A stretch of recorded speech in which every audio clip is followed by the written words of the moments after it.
Nature Mantra BP sugar thyroid reversal nature మంత్రతో సాధ్యం. ఏ సంవత్సరంలో ఇండస్ట్రీకి వెళ్ళారు మీరు? 88 ఎండింగ్ 88 ఎండింగ్ అనమాట. వెళ్ళాను. అప్పుడు ఒక 3 months మాత్రం కొంచెం స్ట్రగుల్ అయ్యాం. నేను నా బెస్ట్ ఫ్రెండ్ ఉన్నాడు ఏడుకొండలని, ఇద్దరం వెళ్ళాం అనమాట. అక్కడ అట్లాగా వాళ్ళ బాబాయ్ గారు ప్రొడక్షన్లో ఉండేవాళ్ళు. ఆయన పట్టుకొని ఆయన నుంచి అసిస్టెంట్ డైరెక్టర్గా జాయిన్ అయ్యి ఏం రత్నం గారి దగ్గర జాయిన్ అయ్యి అనమాట ఫస్ట్. అప్పుడు ఆయన ప్రొడ్యూసర్, అప్పుడు కర్తవ్యం రిలీజ్ అనమాట. ఆ టైంలో కలిస్తే నెక్స్ట్ ఇది రిలీజ్ అవుతుంది, ఇది రిలీజ్ అయిన ఇమీడియట్ పెద్దరికం అనే సినిమా ఉంది, దానికి చేరుదు కానీ అని చెప్పేసి దానికి నన్ను జాయిన్ చేసుకున్నారు అప్రెంటిస్గా. ఓకే. అట్లా ఇక ఆ బ్యానర్లో కంటిన్యూగా ఏం రత్నం గారి దగ్గర, మోహన్ గాంధీ గారి దగ్గర ఆశయం, విజయశాంతి వీళ్ళు చేశారు.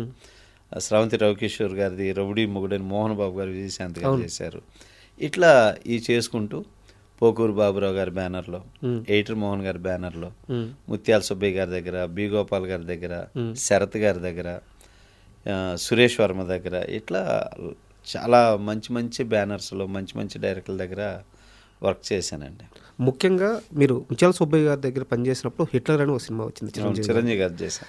సార్, హిట్లర్కి ముందు చిరంజీవి గారికి సక్సెస్ లేక చాలా కాలం పాటు కొంచెం ఇబ్బంది పడ్డారని చెప్పి విన్నాము. అవును.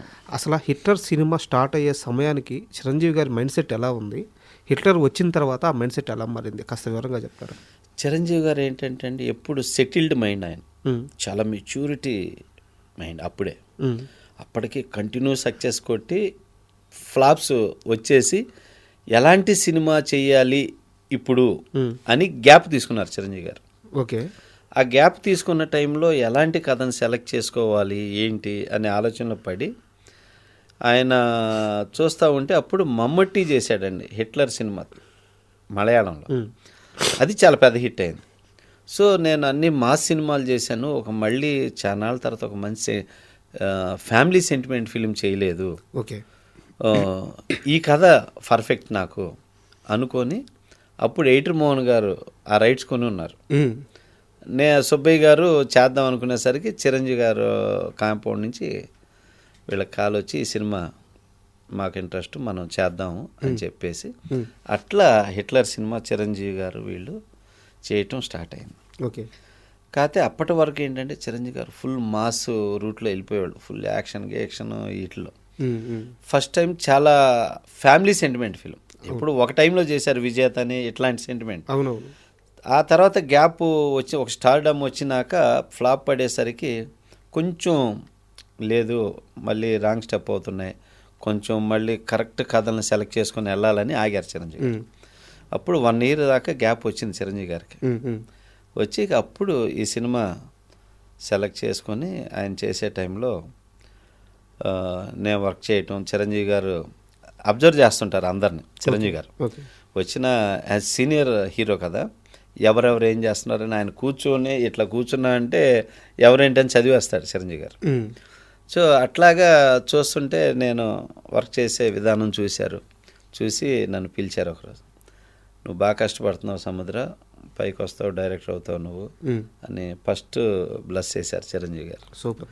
బ్లెస్ చేసేసరికి ఇక మనం అభిమానించే హీరోలు మనని బ్లెస్ చేయటం ఇంకెలా ఉంటుంది, ఇక ఇంత బలం కొండంత బలం వచ్చినట్టు అనిపించి ఇంత పెద్ద హీరో బ్లెస్ చేశారు. ఫస్ట్ నేను సక్సెస్ అయిన అనుకున్నాను. అనుకున్నాక కష్టపడి చేస్తూ ఉన్న తర్వాత సముద్ర మంచి స్క్రిప్ట్ చేసుకోమ్మా మనం చేద్దామని చెప్పి చిరంజీవి గారు చెప్పారు. చెప్పాక సినిమా అంతా వర్క్ చేస్తూ ఉన్నాం. ఆయన కూడా అండి చాలా కష్టపడతాడు, ప్రతిదీ అబ్జర్వ్ చేస్తాడు, ప్రొడక్షన్ అబ్జర్వ్ చేస్తాడు, సబ్జెక్ట్ అబ్జర్వ్ చేస్తాడు, డైలాగ్స్ అబ్జర్వ్ చేస్తారు, చాలా ప్రతిదీ ఇన్వాల్వ్మెంట్ ఉంది. ఏదన్నా ఉంటే అలా పట్టేసుకుంటాడు చిరంజీవి గారు, అంత నాలెడ్జ్ ఉంది ఆయనకి. సో అలా చేసి ఆయన ప్రొడక్షన్ కూడా ఏదన్నా అవుట్డోర్ వెళ్ళినప్పుడు, ఇక్కడ అవుట్డోర్ వచ్చి 6:30కి యూనిట్ స్టార్ట్ అయ్యి 7కి షార్ట్ తీయాలండి, మీరు ఎందుకు 8:30, 9 దాకా లేట్ చేస్తున్నారు?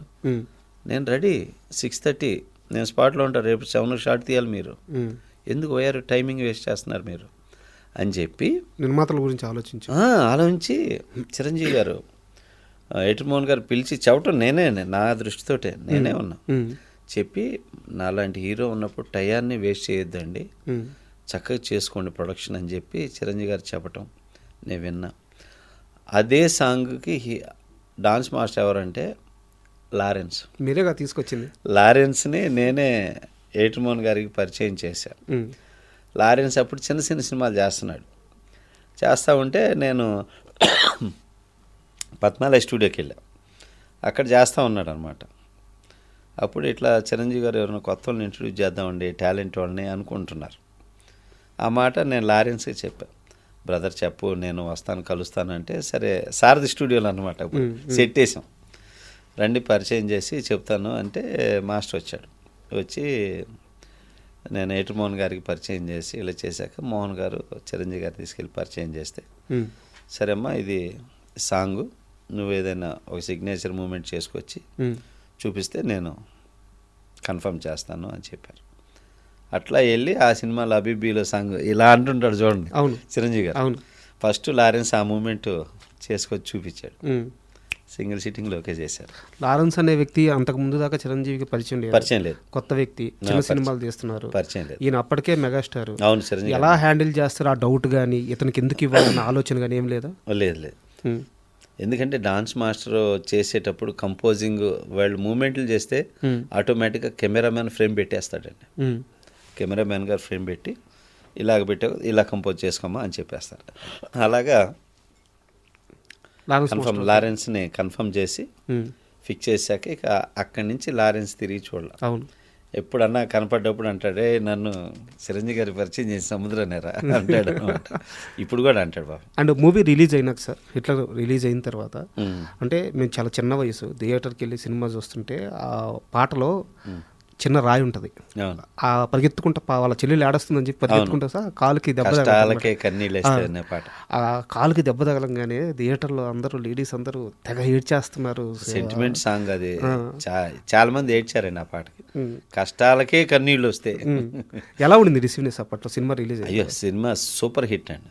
చిరంజీవి గారికి చాలా మంచి హిట్ అయింది. సెంటిమెంట్గా చాలా మంచి రెస్పాన్స్ అన్నమాట.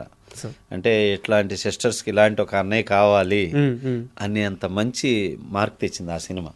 ఇంకా మళ్ళీ అక్కడి నుంచి చిరంజీవి గారు మళ్ళీ వెనకలేదు. ఆ తర్వాత మాస్టర్ అని, అన్నయ్య అని ఇక వరుస మళ్ళీ కొట్టుకుంటా వచ్చేసారు ఆయనకి. మళ్ళీ అట్లా ట్రాక్ అయిపోయింది. సార్ మళ్ళీ మనం బి గోపాల్ గారి దగ్గరికి వద్దాం. నరసింహారెడ్డి సినిమాకి మీరు ఏం సార్ దానికి కో డైరెక్టర్, అసోసియేట్ డైరెక్టర్. అంటే ఆ రోజుల్లో అంటే ఇప్పుడు మనం ప్యాన్ ఇండియా సినిమాల్లో చూస్తున్నాము, పెద్ద పెద్ద షాట్లు కానీ లేకుంటే హెలికాప్టర్లు పెట్టడం కానీ చేజింగ్లు కానీ ఇప్పుడు చూస్తున్నాము. ఆ రోజుల్లో ఒక ట్రైను పోతుంటే దాన్ని సుమోలు చేజ్ చేయడం, అసలు ఆ ఎపిసోడ్ మళ్ళీ హెలికాప్టర్లో నుంచి షూట్ జరగడం, ఇవన్నీ కూడా అప్పట్లో చాలా పెద్ద పెద్ద విషయాలు అనమాట. అవునండి. బి గోపాల్ గారు చాలా మంచి డైరెక్టర్, చాలా మంచి వ్యక్తి. ఆయన్ని నా గురువు అని చెప్పుకోవటానికి గర్వపడతాను. ఎందుకంటే ఎప్పుడు ఎమోషన్ అవరండి, కూల్గా ఉంటారు, కూల్గా చెప్తారు, తిట్టరు. ఆయనకు బాగా కోపం వస్తే ఏంటమ్మా ఇది బి గోపాల్ గారి కోపం అంతే. అటువంటి డైరెక్టర్ని చూస్తే ఇలాంటి సినిమాలు తీస్తారా అనుకుంటారు. ఆయన చేసినన్ని హిట్ సినిమాలు అంతే కదా. సమరసింహారెడ్డి కానివ్వండి, లారీ డ్రైవర్ కానివ్వండి, మన నరసింహనాయుడు కానివ్వండి, ఇంద్ర కానివ్వండి, ఇట్లా స్టేట్ రౌడీ, చాలా సినిమాలు చేశారు. సో ఆ సినిమా చేసినప్పుడు డబుల్ యూనిట్ వర్క్ అనమాట.